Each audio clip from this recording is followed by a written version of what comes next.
Shigioka. Sinabi niya na siya ang unang wawasak sa walang talo ng kartada ng Hapon.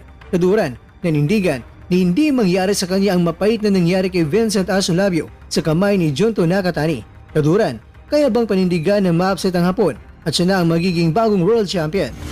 Pete Apolinar sobrang handa na harapin ang matangkad na Hapon. Ito po ang mga pinagbabatayan ng ating kwentuhan.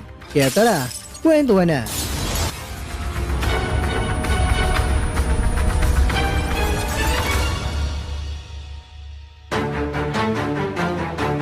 Paglapag pa lang sa Japan, ang former world champion na si Taduran ay may seryosong banta kagad at sinabi niya na siya ang pinakaunang boksingero na tatalo sa Hapon na si Jinzero. Handang-handa na ang entablado sa dalawang mga mandirigma ngayong July 28, linggo sa Shiga Daihatsu Arena sa Otsu, Japan. Sa official weigh-in, ay pasok ang dalawang mga boksingero sa timbang.